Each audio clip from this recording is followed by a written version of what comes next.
जी की चिड़िया राम जी का खेल, हालो री चिड़ैया भर भर पेट। राम जी की चिड़िया राम जी को खेत, और चिड़ैया हर घर।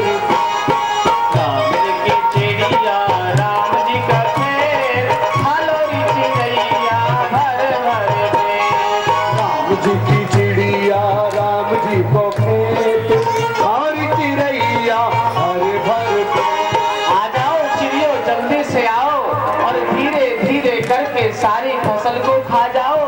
जड़ भरत जी महाराज सभी चिड़ियों को बुला रहे हैं। सभी चिड़ियां अपने पास में ले करके आ रही हैं।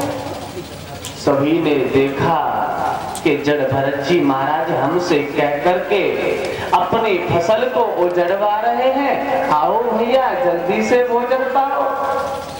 भोजन पाते पाते क्या किया कि अनाज में दाना तो है नहीं, केवल भूसा बचा हुआ है।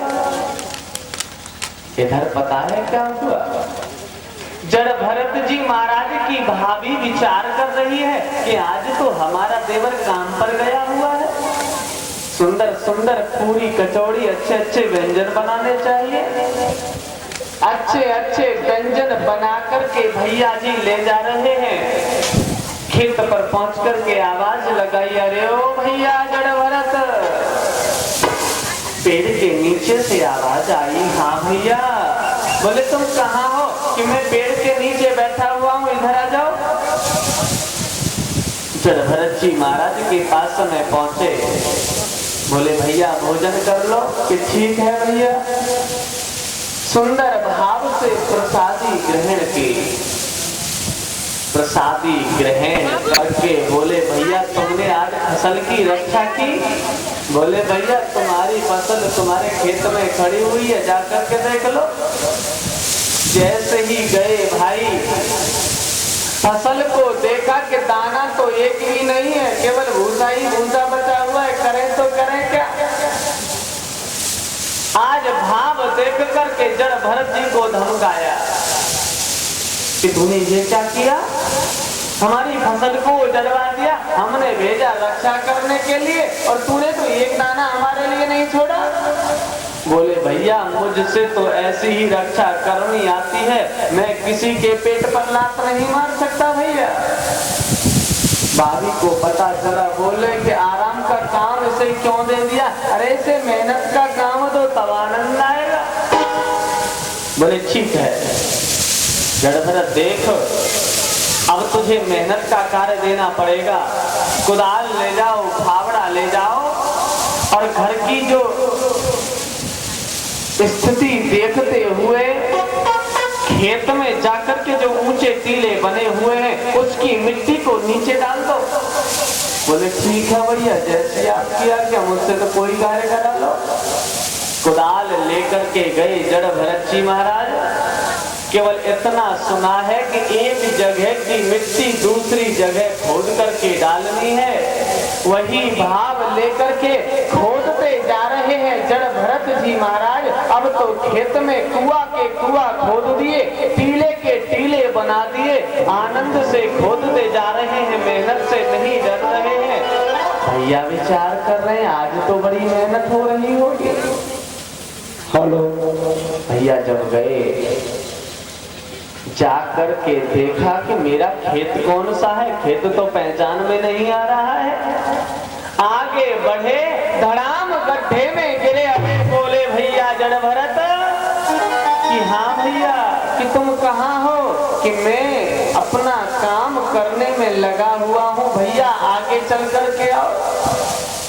आगे चल करके देखा, करे जड़ भरत तूने ये क्या किया? हम चाह रहे थे हमारा पैसा बच जाएगा और हमारी जमीन इकसार हो जाएगी, तूने तो और 2 गुना पैसा लगवा दिया। ये क्या कर दिया? कि भैया तुमने ही तो कहा था एक जगह से मिट्टी हटा करके दूसरी जगह डाल देना। बोले भैया तूने अनर्थ कर दिया, अब क्या, अब तो घर में लड़ाई झगड़ा हो जाएगा। जड़ भरत जी महाराज जैसे ही घर गए, भाभी ने कह दिया कि सुनो ऐसे काम नहीं चलेगा, या तो अच्छी तरह कार्य करे अन्यथा घर से निकल मुझसे होता नहीं, अब तो इसी में आनंद है, मैं गृह त्यागन किए देता हूँ। अब तो श्री कृष्ण गोविंद, श्री कृष्ण गोविंद हरे मुरारी, हे नाथ नारायण वासुदेवा। श्री कृष्ण गोविंद हरे मुरारी, हे मुरारी, हे नाथ नारायण वासुदेवा।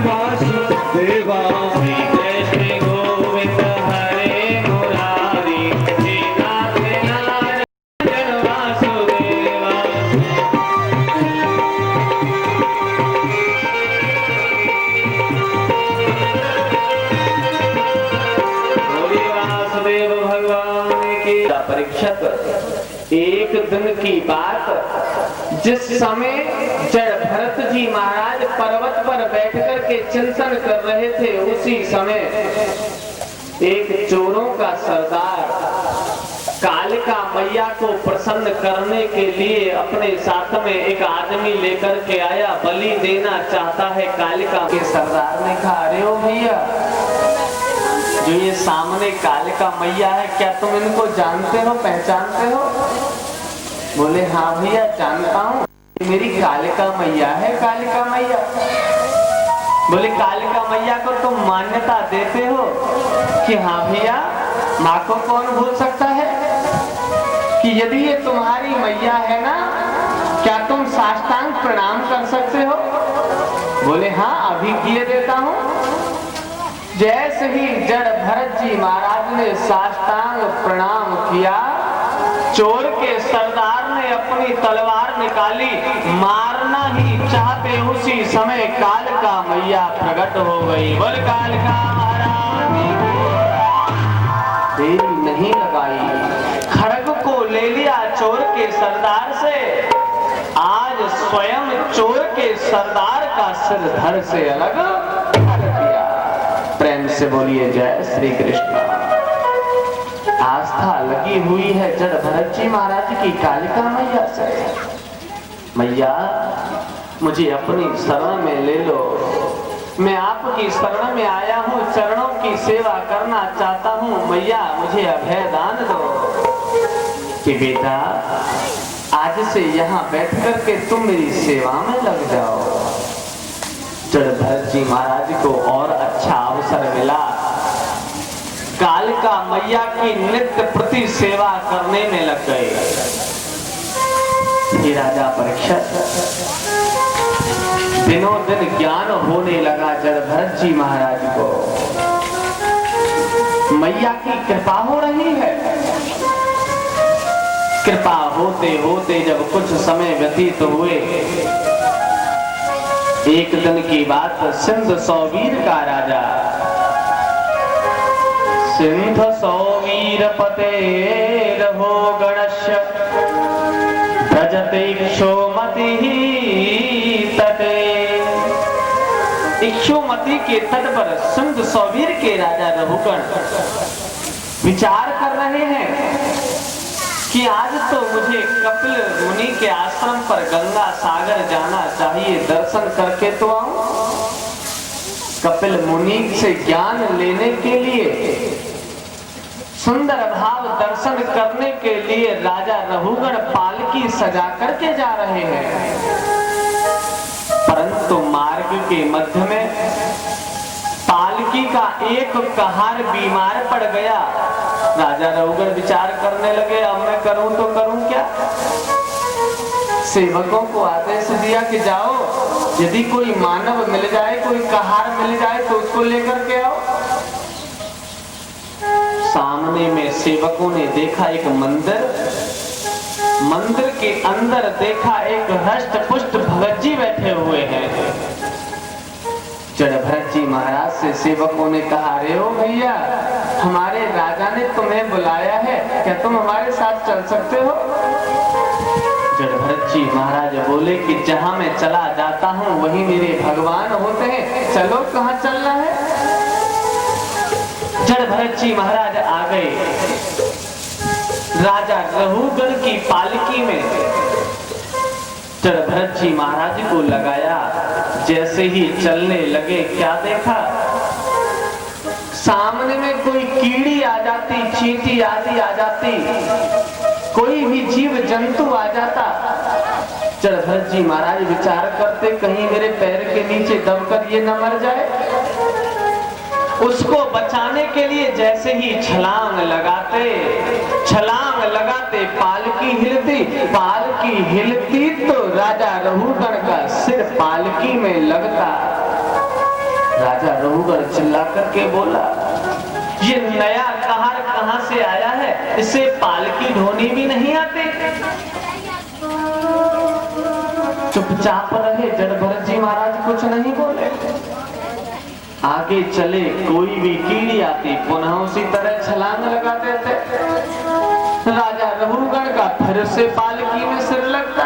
बार बार सिर लगने से पालकी में राजा का सिर लहू लुहान हो गया, नहीं रहा गया।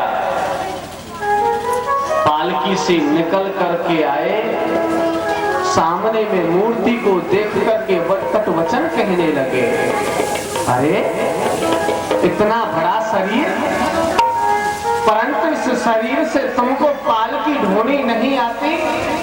अरे तुम जानते नहीं हो मैं कौन हूँ? अरे मैं सिंध सौवीर का राजा रहुगण हूँ। रहुगण तुम जानते नहीं मेरे पास में कितना वैभव है, कितना धन है, कितनी माया है।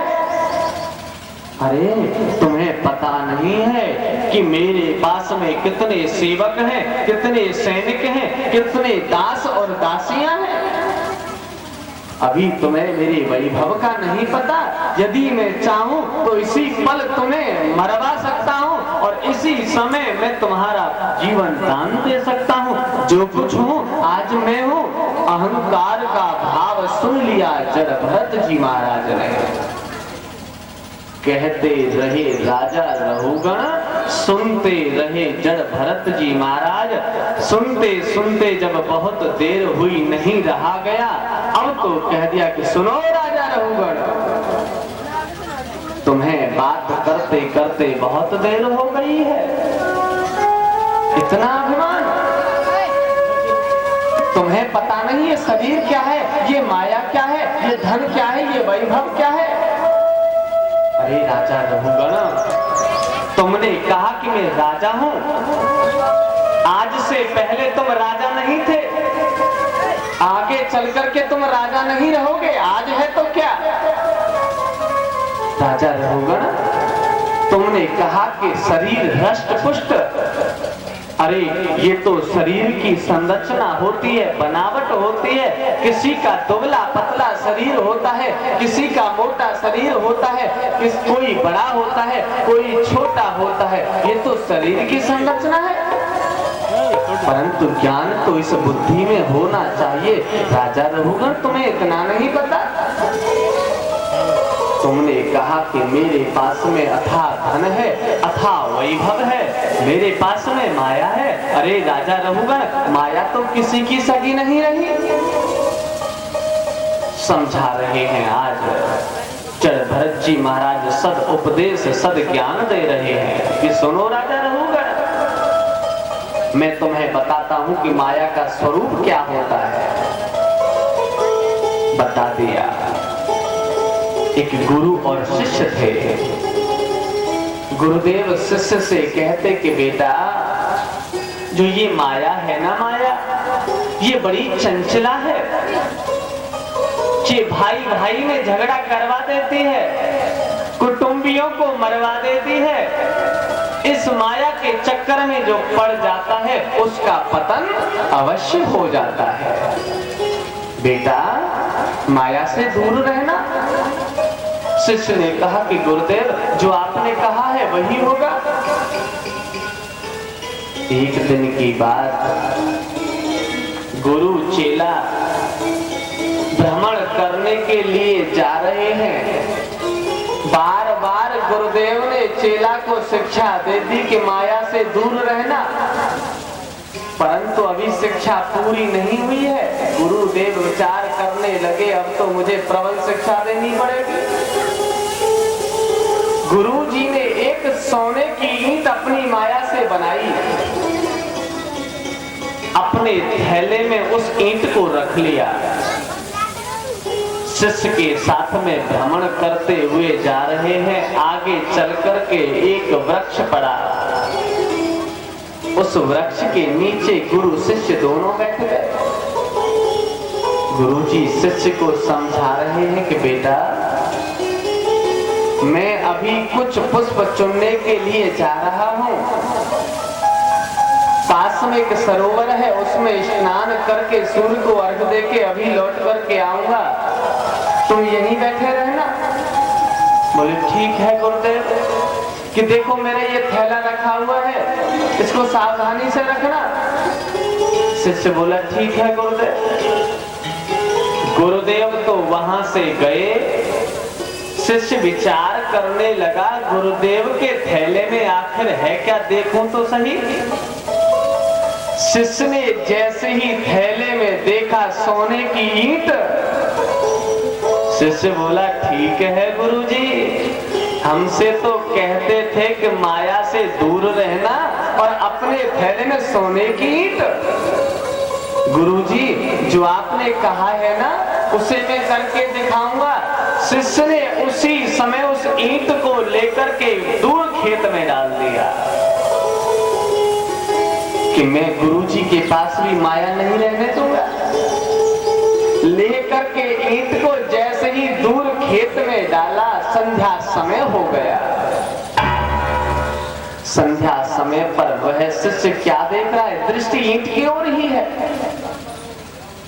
सायंकालीन बेला में 4 चोर चोरी करने के लिए निकल रहे हैं। आगे चल करके एक की ठोकर उस ईंट में लगी, गिर गया। बोले भैया इसकी ठोकर किस में लगी, देखो तो सही। सामने में देखा सोने की ईंट पड़ी हुई है।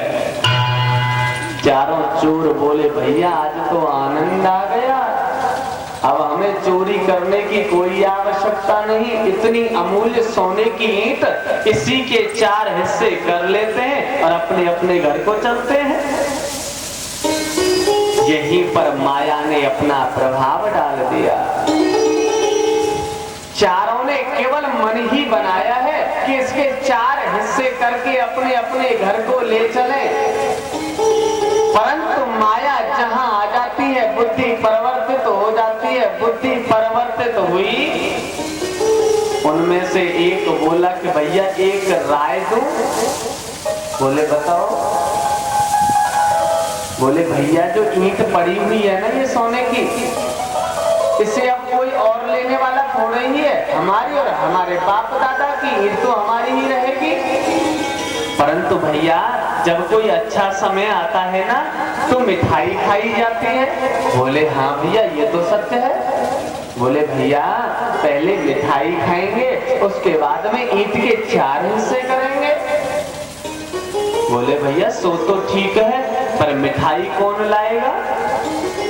कि ऐसा करो 2 तो चले जाओ मिठाई लेने के लिए और हम तो बैठ जाएंगे ईंट की रखवाली, कोई ईंट को ना ले जाए।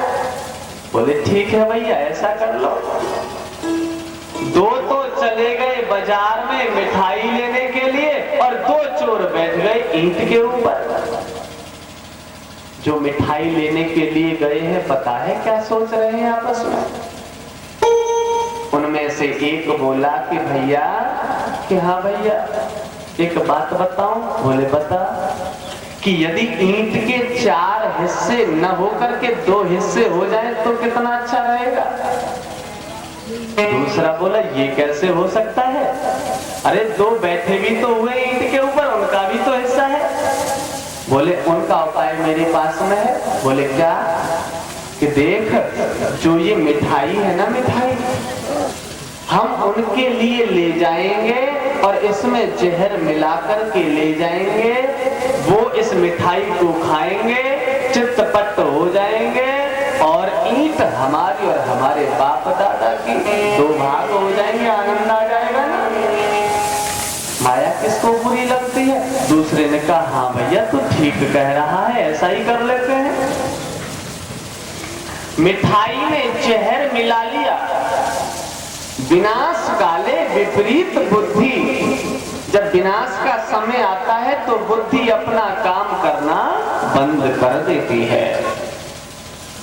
दोनों ने जहर मिलाया, मिठाई लेकर के आ रहे हैं, परंतु माया ने अपना प्रभाव इधर भी डाल दिया।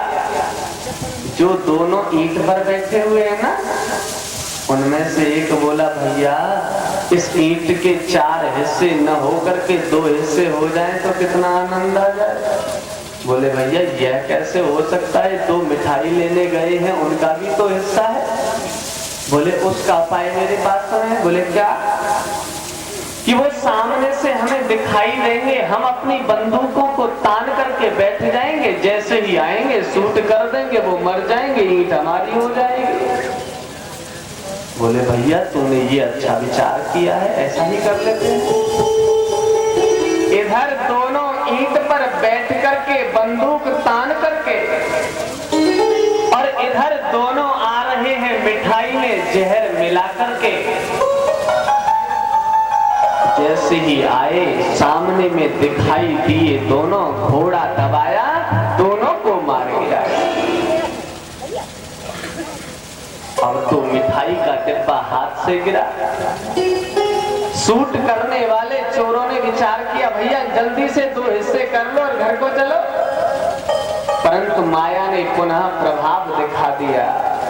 दूसरा बोला इतनी जल्दी भी क्या है भैया, अब तो ईंट हमारी दोनों की है, ऐसा न करो, देखो उनके हाथ में मिठाई का डिब्बा लगा हुआ है, पहले हम मिठाई खा लेते हैं, उसके बाद में ईंट के 2 हिस्से कर लेंगे। बोले भैया ये ठीक रहेगा, जाओ और दौड़ करके मिठाई को लेकर के आओ। मिठाई लेने के लिए गए, मिठाई को लेकर के आए, ईंट पर बैठ करके मिठाई खा रहे हैं। जैसे ही मिठाई खाई वहीं पर चित्तपट संगीत हो गया। चेला देख रहा है ये क्या, अरे जो ईंट मैंने खेत में फेंकी उस ईंट ने 4 चारों को क्षण भर में मार दिया। इतने में गुरुजी निकल करके आए, चेला के कंधे पर थपथपी लगाई, बेटा समझ गया माया का रूप। ये माया चंचला होती है, इसी माया के वशीभूत जो पूर्णतः आसक्त प्राणी हो जाता है उसका शीघ्र पतन हो जाता है। जो इस माया का सदुपयोग करता है, देखिए धन की 3 गति बताई, दान, भोग, तिस्रः गतयः नाशयः। तीसरी गति नाश। जो जीव न तो उसको अपने सदुपयोग में लेता है और न दान आदि की क्रियाएं करता है, उस धन की तीसरी गति हो जाती है, वह धन नष्ट हो जाता है। मधुमक्खी को देखा है, मधुमक्खी पुष्पों पर जा जा करके शहद इकट्ठा करती है, शहद इकट्ठा करके छत्ता बना करके तैयार कर देती है। कोई आता है शहद वाला, धुआं कर मधुमक्खियों को भगा देता है, छत्ता तोड़ करके ले जाता है। उसी तरह माया का स्वरूप है। यदि धन एकत्रित भाव में केवल लगे रहे, न सदुपयोग किया, न दान आदि क्रियाएं की, तो वह धन चाहे तो चोर चुरा करके ले जाएंगे, चाहे घर में आग लग जाए, चाहे कोई भी कार्य उल्टा सीधा हो, उस धन की तीसरी गति वह नाश हो जाता है। बेटा जो ये धन है सदुपयोग करने से लक्ष्मी रूप बन जाता है और दुरुपयोग करने से यही धन माया का रूप ले लेता है। राजा रघुगण तू कहता है मेरे पास में धन है, वैभव है, अरे ये माया तो किसी की सगी नहीं है, आज हमारे पास में है तो कल वही माया किसी दूसरे के पास में चली जाती है। अरे एक के पास में यदि माया रहती तो कोठे के कोठे भर जाते, परंतु यह माया का स्वरूप तो चंचल है, चंचला इसको कहा जाता है। आज यहाँ है तो कल कहीं चली जाएगी। आज तू सोच रहा है मैं राजा हूँ, परंतु जब प्रभु की दृष्टि बदलेगी तो रंग होने में भी देरी नहीं लगेगी। समय परिवर्तनशील होता है राजा। तूने कहा मेरे पास में स्त्रियां हैं, मेरे पास में सेवक हैं। अरे राजा, तू आया भी अकेला है और जाएगा भी अकेला। क्या तेरे साथ में ये सेवक आए? क्या तेरे साथ में ये सेवक जाएंगे? राजा, जैसे आया है ना ऐसे ही जाएगा, ये विचार कर लेना। इसलिए राजा रघुगण, मैं तुमसे कहता हूँ कि केवल प्रभु का नाम ही सत्य है और सब व्यर्थ हो जाता है। केवल प्रभु चिंतन करना चाहिए। इस जीवन के भाव को तुम नहीं समझ पाओगे। आज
जीवन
के आश्रम पर जाने की आवश्यकता नहीं है। सुंदर उपदेशों को सुन करके राजा रघुगण स्वयं अपने सिंध सौवीर के लिए चला गया। भो मूर्ख श्रृणोह, मूर्ख शब्द कहकर के भी आज जड़ भरत जी महाराज ने राजा को कहा तो राजा ने ब्राह्मण समझ करके कुछ नहीं कहा और संपूर्ण सद्ज्ञान लेकर के स्वयं अपने गंतव्य स्थान को प्रस्थान कर गया। राजा परीक्षित, अब मैं आपको बताता हूं कि जो जीव जैसा कर्म करता है उसे ऐसा ही फल मिल जाता है। प्रभु ने इस प्रकृति के अंदर, इस सृष्टि के अंदर एक एक उपचार किया हुआ है। जो जीव को कर्म करता है उसे नरक मिलता है, जो जीव सदकर्म करता है उसे स्वर्ग मिल जाता है। स्वर्ग किसको कहते हैं और नरक किसको कहते हैं? संपूर्ण कष्टों को, संपूर्ण दुखों को तो नरक कहते हैं और संपूर्ण सुखों को स्वर्ग कहते हैं। जब दुख आए तो हमें कष्ट होता है ना, हम सोचते हैं कि ये दुख कब निकले, उसका चिंतन करते ही रहते हैं। और जब सुख अनुभूतन होता है, सुख आ जाता है तो बड़ा आनंद आता है। तो सोचो, नरक का कार्य करना है, दुख का कार्य करना है या सुख का कार्य करना है? कुकर्मों की चेतना दी। मूलतः 28 नरकाः विविध यातनाश्रयः, मुख्यतः 28 नरक बताए। 28 को 5-5 विभाजन करते हुए इसके 140 भाग बन जाते हैं। यहाँ पर 28 नरकों का वर्णन करने लगे। हे राजा परीक्षित, सबसे पहला नरक बताता हूं, तामिश्र नाम का नरक है। जो जीव पराई स्त्री को और उसके धन को हरण कर लेता है, ऐसे जीव को तामिश्र नामक नरक में डाला जाता है। यहाँ पर भूखे प्यासे जीव को फरसा से टुकड़े टुकड़े कर दिए जाते हैं। इस जीव को बड़ा कष्ट होता है। इसलिए चाहिए कि हमें पराया धन, पराई स्त्री का हरण नहीं करना चाहिए। आगे, जो अपनी धर्म की बहन मान करके, धर्म की शिष्या मान करके कुचेष्टा रखता है, दुष्कर्मी बन जाता है, ऐसे जीव को अंध तामिश्र नामक नरक में डाल दिया जाता है। यम के दूत आते हैं, इस जीव को बीच में खड़ा करके अग्नि का परखोटा लगाया जाता है। तरह तरह से इस जीव को कष्ट होता है, फिर पछताता है, परंतु अब पछताने से कुछ नहीं हो पाएगा। पहले तो कर्मों का सुधार किया नहीं। ध्यान से श्रवण करो, ये कर्मों के द्वारा यम यातनाएं आगे चल करके जो अपने अभिमान में आकर के क्रूर स्वभावी बन करके दूसरों के साथ में छल करते हैं, धोखा देते हैं, ईर्ष्या कपट करते हैं, उन्हें रौरव नामक नरक में डाला जाता है। वहां पर भूरी श्रृंग नाम का एक बड़ा विशाल काय जानवर रहता है।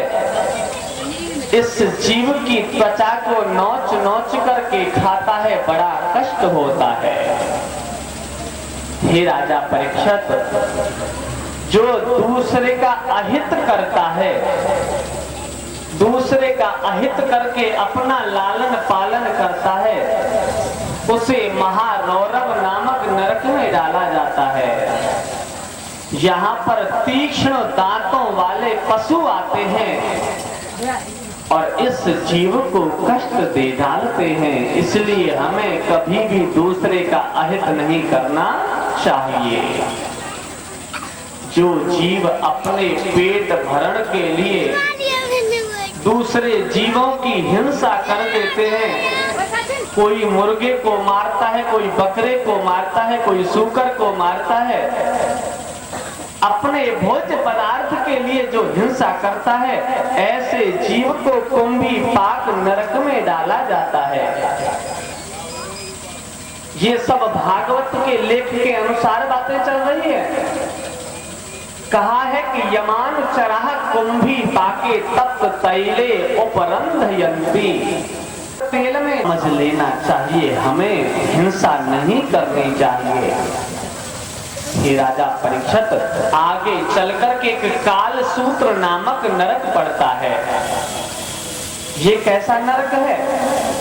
जो जीव अपने माता पिता और गुरु से द्रोह करता है, दुश्मनी रखता है, ईर्ष्या द्वेष करता है, हजारों वर्ष तक एक तांबे की तप्त भूमि होती है, गर्म भूमि, उस पर इस जीव को लिटा दिया जाता है। जब जलता है कष्ट होता है, परंतु अब कुछ नहीं हो सकता। जो करना है पृथ्वी पर प्रभु ने कर्म करने के लिए इस जीव को भेजा। यदि यहाँ भी सदकर्म नहीं कर पाया तो आगे कर्म की कोई जगह नहीं रह पाती है, केवल उसका दंड विभाग मिलता है। इसीलिए माता पिता गुरु से हमें द्रोह नहीं करना चाहिए। आगे चल करके जो अपने धर्म को छोड़ करके, हमारा है आज सनातन धर्म, हिंदू धर्म, वैष्णव धर्मावलंबी, जो अपने धर्म का त्यागन करके दूसरे धर्म को ग्रहण करता है, ऐसे जीव को असित पत्र वन नामक नरक में डाला जाता है। यम के दूत अपने हाथ में कोड़ा लेकर के आते हैं, इस जीव की कोड़ों से पिटाई करते हैं, कष्ट होता है, क्रियाएं करता है, वह वैतरणी नदी से पार हो जाता है। आगे चल करके बताया पुयोध नामक नरक, जो जीव अपने पितरों को तिलांजलि नहीं देता है, जल अंजलि नहीं देता है, भावांजलि नहीं देता है, श्रद्धांजलि नहीं देता है, ऐसे जीव को इस पुयोध नामक नरक में डाला जाता है। यहाँ पर अग्नि और लौह की तप्त धातुएं भोजन के लिए दी जाती हैं। इस जीव को कष्ट होता है, हमें सावधान रहना चाहिए। जो भी हमारे औत प्रेत से लेकर के पितृ स्वरूप देवता हैं, उनको प्रत्येक अमावस्या पर काले तिल जल में डाल करके तिलांजलि देनी चाहिए, जल में फूल डाल करके पुष्पांजलि देनी चाहिए, नेत्र बंद कर पितरों का ध्यान करते हुए भावांजलि देनी चाहिए, श्रद्धा रखते हुए जो हमारे श्राद्ध आते हैं उन कर्मों को पूर्ण करते हुए श्रद्धांजलि अर्पित करनी चाहिए। इन चारों को देने से हमारे पितृपक्ष मजबूत अर्थात दृढ़ हो जाता है। ये प्रत्येक जीव को करना चाहिए, अन्यथा पुयोध नामक नरक में डाल दिया जाता है। नरक वर्णन बड़े ध्यान से श्रवण करना। इस नरक में क्या होता है? जो जीव दूसरे जीव को फांसी लगा करके, किसी को जहर दे करके, किसी का गला दबा करके, किसी को आग लगा करके, इस तरह की व्यवस्था से दूसरे का वध करता है, ऐसे जीव को प्राण रोध नामक नरक में डाला जाता है। जहां पर बाणों की सैया, जैसे भीष्म पितामह सरसैया पर पड़े थे ना, ऐसे ही इस जीव को बाणों की सैया पर लिटा दिया जाता है। नीचे से अग्नि तप्त कर कर दी जाती है, इस जीव को कष्ट होता है। विचार करना चाहिए कि जो भी हमारे अनुचित कार्य शास्त्र ने बताए उन्हें हमें नहीं करना चाहिए, अन्यथा हमें नरक का वासी बनना पड़ेगा। आगे चलकर के विषसन नामक नरक है, इसलिए हमें किसी को व्यापार आदि में धोखा नहीं देना चाहिए। अयह पान नामक नरक बताया। जो जीव व्रत आदि के समय पर, शुभ समय पर अपनी इच्छा का मर्दन नहीं करता, मदिरा का पान जो करता है, उल्टे सीधे मांस भक्षण आदि करता है, जो प्रमाद आदि करता है, जीव ने सुंदर भाव में लेकर के रखा है। प्रत्येक विवाह में मदिरा पान किया जाता है। कोई भी शुभ कार्य हो उसमें मदिरा पान किया जाता है। समझ लो जो ऐसे शुभ कार्य में मदिरा का पान करते हैं उन्हें अयह पान नामक नरक में डाल दिया जाता है। गरम लोहा बना करके पिघला करके इस जीव को पिलाया जाता है, कष्ट होता है। हमें चेष्टा मान लो 100 रुपए देने की है, बीच वाला क्या कहेगा, अरे 100 रुपए क्यों दे रहे, दे तो उसी में काम चल जाएगा, क्या कुछ नहीं रहा है उसका। परंतु शुभ कार्य में, दान आदि क्रियाओं में जो बाधक होते हैं, ऐसे जीव को अवीचीमान नामक नरक में डाल दिया जाता है कि न तो दान देता है और न दान देने देता है। ये तो दोनों तरह से पाप का भागी है, इसलिए इन कार्यों से हमें बचना चाहिए। आगे चल करके बताया, नहीं तो 100 योजन ऊपर, 100 योजन का मतलब 400 कोस, 400 कोस का मतलब 1200 किलोमीटर ऊंचा पर्वत होता है, उससे जीव को गिराया जाता है। इसके चीथड़े चीथड़े उड़ जाते हैं। ध्यान रखना चाहिए, अनुचित कार्य हमें नहीं करना चाहिए। ये राजा परीक्षित, रक्षो गण भोजन नामक नरक है। ये माताओं के लिए ज्यादा जरूरी है, ध्यान से श्रवण करना।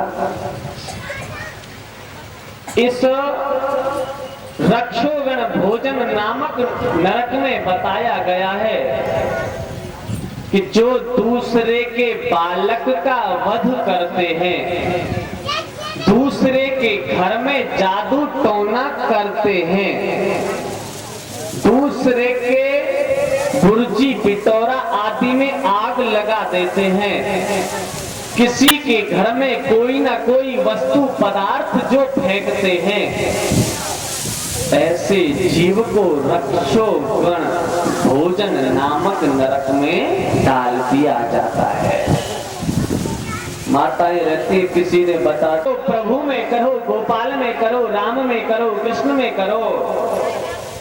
अरे यदि मन तुम्हारा पवित्र है तो भगवान सब कुछ प्रदान कर देंगे, और यदि भगवान में आस्था न करके स्वयं का अहम रखोगे तो समझ लो जल्दी से जल्दी पतन हो जाता है। ना इधर के रहोगे ना उधर के रहोगे। इन कुकर्मों से हमें बचना चाहिए। यदि कोई कष्ट है तो ग्रह गोचर दिखा करके अपनी केवल रक्षा का उपाय करना चाहिए, दूसरे का अहित नहीं। क्योंकि परोपकाराय पुण्याय पापाय परपीड़नम, दूसरे की भलाई करना, दूसरे का हित करना, दूसरे की सेवा करना, यही पुण्य है। और दूसरे को दुख में देखना, दूसरे को दुख देना। साई आकर के इनको आग में भस्मित करते हैं। जब थोड़ी सी आग शरीर पर लगे कष्ट होता है, पूर्ण आग में डालने पर कितना कष्ट होगा, ध्यान देना चाहिए। हे राजा परीक्षित, आगे चल करके एक शूल प्रोत नामक नरक, जब तक नहीं समझोगे ज्ञान कैसे आएगा, पता कैसे चलेगा कि शास्त्र में क्या क्या लिखा हुआ है। अपने कुटुंबियों पर जो अभिमान करता है, दूसरे को नीच प्रवृत्ति से देखता है, मेरे पास में अथाह धन है, और उस धन का दुरुपयोग कर दूसरे को जो कष्ट देता है वह धन नीच प्रवृत्ति का माना जाता है। यदि शरीर प्रभु ने हमें सुंदर दिया और अच्छा दिया, तो यदि उस शरीर से सेवा न करके उस शरीर का दुरुपयोग किया तो वह नरक का गामी बन जाता है। सोचना चाहिए, तन धन की जो प्रकृति है, तन की शुद्धि स्नान करने से होती है, धन की शुद्धि दान करने से होती है और मन की शुद्धि ध्यान करने से होती है। जिसका मन चंचल प्रवृत्ति में हो प्रभु दूर हो जाता है। ये बातें हमें ध्यान रखनी चाहिए, नहीं तो हमें नुकीले सूलों पर डाल करके यम के दूत कुचलते हैं, कष्ट होता है। हे राजा परीक्षित, आगे एक शूलप्रोत नामक नरक है। शूलप्रोत नामक नरक में जो वेद शास्त्र, उपनिषद, पुराण, मंदिर, देवालय आदि का अपमान करता है, इनको देख करके शीश नहीं झुकाता है, अपने अपमान में सीना तान करके जो निकल जाता है, ऐसे जीव को शूलप्रोत नामक नरक में डाला जाता है। यहाँ से यदि हम निकल रहे हैं और मंदिर हमारे पास में है तो हमें झुक करके सबसे पहले मंदिर, देवालय, साधु, संत, ब्राह्मण, वेद, शास्त्र, पुराण आदि को झुक करके नमस्कार करना चाहिए। यहाँ मैंने देखा है, पर अभी धीरे धीरे देख करके ही तो बताएंगे कि जब भी आप लोग आते हो ना तो एक दो ही ऐसे होंगे नहीं करता है, ऐसे जीव को दंतशूल नामक नरक में डाला जाता है। यहाँ बड़े दांत वाले सूकर आते हैं, इस जीव को कष्ट देते हैं। आगे चल करके अवट निरोधन नामक नरक है। जो जीव दूसरे की निंदा, चुगली, ईर्ष्या, कपट आदि रख करके अपने आप को ही सबको कुछ ना कुछ देते रहेंगे, और जब बड़े बन जाओगे तो सब कुछ देना बंद कर देंगे, तुम्हारे पास में ज्ञान आएगा नहीं, अज्ञान ही अज्ञान रह जाएगा। किसी से कुछ लिया जाता है तो छोटा बनकर के लिया जाता है। छोटे बनने में कभी बुराई नहीं होती, बुराई तो बड़े बनने में होती है, अभिमान में होती है, अहंकार में होती है। जो जीव अपने, इसलिए निंदा, चुगली, ईर्ष्या, द्वेष की भावना हमें नहीं रखनी चाहिए। आगे बताया अक्षी पर्यावन नामक नरक। ये नरक कैसा है? जो अतिथि, संत, महात्मा, सज्जन इनको अपने द्वारे पर आते हुए देख कष्टमय होता है और जो इनका अपमान कर देता है। नहीं है तो कट वचन बोलने के तुम अधिकारी नहीं हो, ये ध्यान रख लेना चाहिए। कुछ सुंदर भाव लेते हैं, कुछ लोग कहते हैं कि आजकल साधु सन्यासी बाबाजियों का पता नहीं चलता, पता नहीं किस प्रवृत्ति में घर पर आ जाए। एक बात तो शास्त्र कहता है, ध्यान रख लो कि जो चोर होता है ना, चोर, उसे सब चोर ही दिखाई देते हैं। ये पक्की बात है ना? ये शास्त्र मत कहता है कि यदि तुम्हारा सुंदर भाव है और तुम बाबा को बाबा समझ रहे हो, अतिथि को अतिथि समझ रहे हो, ब्राह्मण को ब्राह्मण समझ रहे हो, साधु को साधु समझ रहे हो, तो चाहे वो चोर उचक्का क्यों ना तुम्हारे घर पर आ गया हो, उसकी भी प्रवृत्ति सद्प्रवृत्ति बन जाएगी। ये शास्त्र मत है, करके तो देखो। अतिथि देवो भव, मातृ पितृ देवो भव, आचार्य देवो भव। अतिथि देवता के समान होता है। पता नहीं भगवान तुम्हें आकर के कोई साधु संत महात्मा के रूप में तुम्हें मिल जाए, कोई गुरु के रूप में तुम्हें मिल जाए। हो सकता है कि कई बार तो भगवान पशु पक्षी आदि के रूप में भी जीव को दर्शन दे डालते हैं। यदि सद ज्ञान है तो वह जीव पहचान लेता है, और जिसके अंदर अज्ञान भरा हुआ है उसके सामने तो ऐसा है जैसे हम भागवत कथा कह के चले जाएं और न मानने वाला न माने तो हम क्या कुछ कर सकते हैं? नहीं कर सकते। अमल करने वाला जिसकी बुद्धि परिपक्व है, जो असद कर्म करते हुए धर्म को अपने जीवन में अपनाता है, उस धर्म को धारण करता है, वही धर्मावलंबी बनकर के धार्मिक बन जाता है, वही ज्ञानी होता है। प्रेम से बोलिए जय श्री कृष्ण। इसलिए हमें सदकर्म करना चाहिए। शुभ संदेश लेते हुए हमें सद शिक्षा लेनी चाहिए।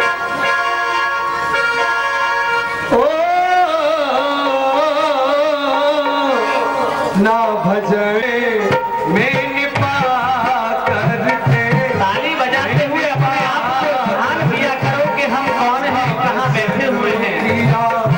नर्तन पा करके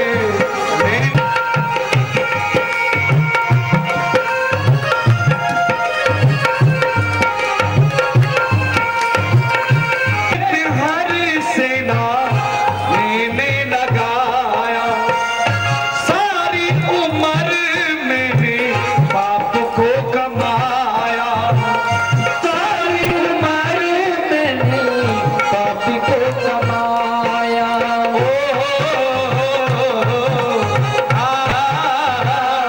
अरे ना ज्ञान लिया, अरे ना ज्ञान लिया के मैंने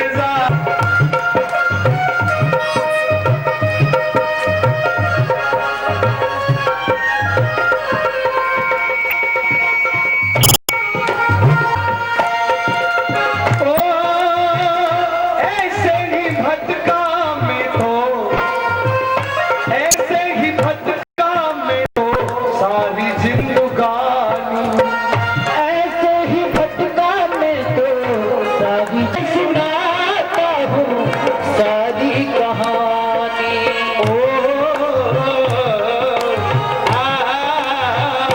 हरे ना करके मैंने गा करके ना भजन किया, नर्तन पा करके मैंने पा करके मैंने पा करके।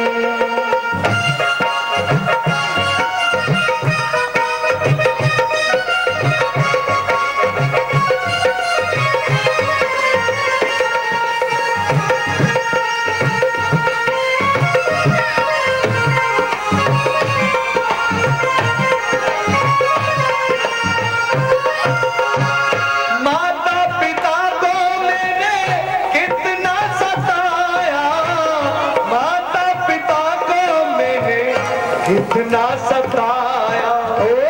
माता पिता को मैंने कितना सताया, सेवा करी ना मैंने धर्म निभाया है, ना झुकाया है शीश मैंने जा करके, मैंने जा करके मैंने जा करके ना भजन किया, नर्तन पा करके।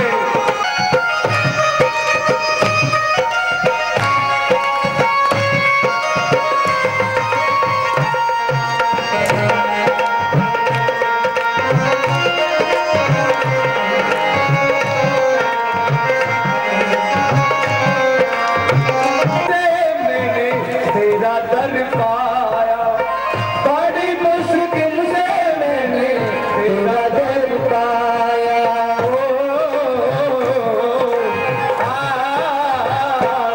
लेखराज कहता, लेखराज कहता ताल मैंने गा करके ना भजन किया, नर्तन पा करके मैंने पा करके मैंने पा करके ना भजन किया, नर्तन पा करके मैंने पा करके मैंने पा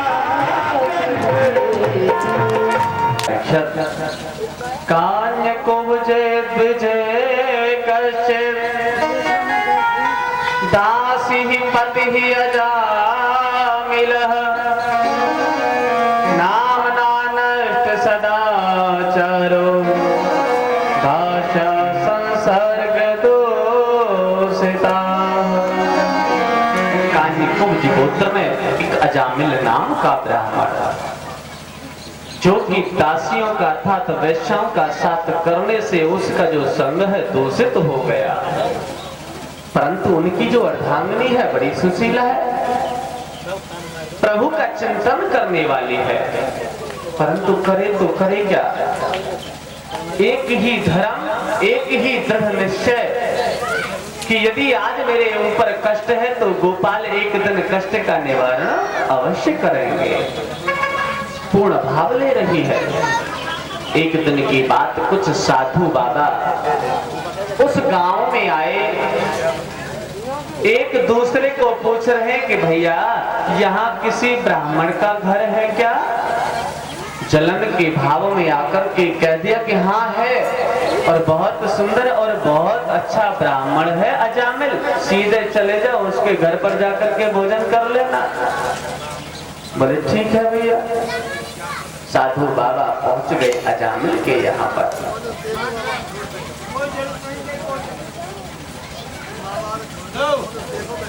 भोजन तो हम बता देंगे, परंतु हमारे घर पाएंगे या नहीं पाएंगे आप? बोले आप भोजन बनाओ तो सही। भाव लेकर के प्रसादी बनाई, प्रसादी बनाकर के क्या देखा, उस प्रसादी का भोग महात्माओं ने गोपाल जी का लगवाया। जैसे ही प्रसादी पाने को तत्पर ब्राह्मणी के नेत्रों में आंसू आ गए। आंसू देख करके महात्मा बोले देवी हमें लग रहा है कि हमें भोजन कराने में तुम्हें कष्ट हो रहा है, हमें भोजन मत कराओ। देवी बोली बाबा मुझे इसलिए कष्ट नहीं हो रहा कि मैं आपको भोजन पवा रही हूँ, मुझे कष्ट तो इसलिए हो रहा है कि यदि साधु बाबा मेरे घर पर इसी तरह भोजन करते रहे, गोपाल की प्रसादी देते रहे तो आनंद आ जाए, परंतु ऐसा संभव तो नहीं है क्योंकि मेरे जो पति हैं बड़े दुराचारी और अत्याचारी हैं।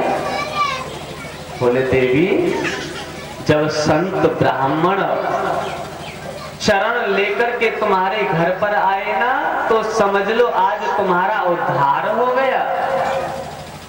देवी तुम्हारे पति के अंदर चाहे कितने भी दूषित विचार हैं, परंतु आने पर गोपाल की प्रसादी दे देना, उनका सद्भाव आ जाएगा।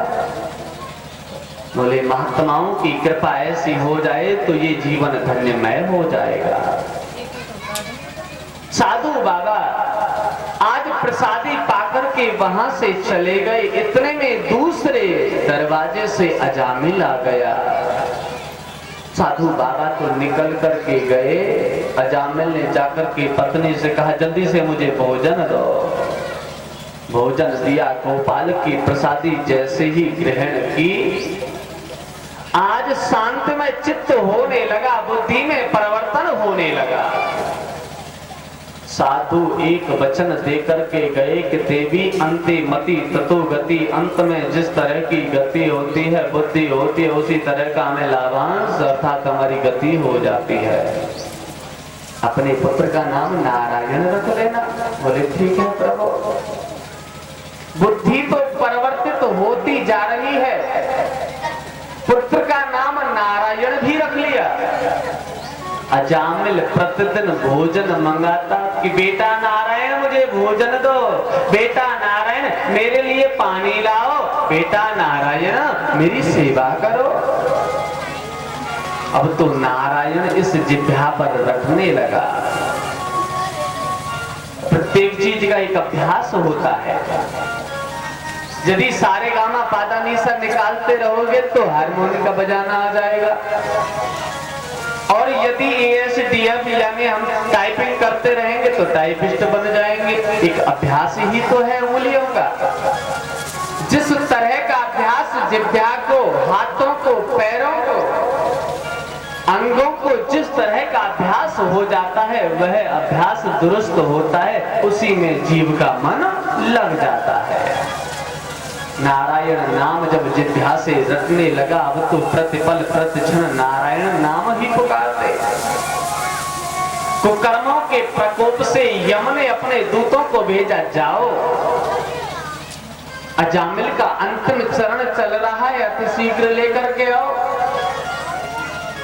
यम के दूत जब गए, काला विकराल भेष देख करके अजामिल घबरा गया, विचार करने लगा जी कौन है काले भूत, तुम मेरे पास में क्यों आ रहे हो? बोले हम तुझे लेने के लिए आए हैं, हमारे साथ में चलना पड़ेगा, तुम्हें यातनाएं हम देंगे। घबरा गया अजामिल, मुझसे दूर भाग जाओ नहीं तो मैं अपने बेटे को बुला लूंगा।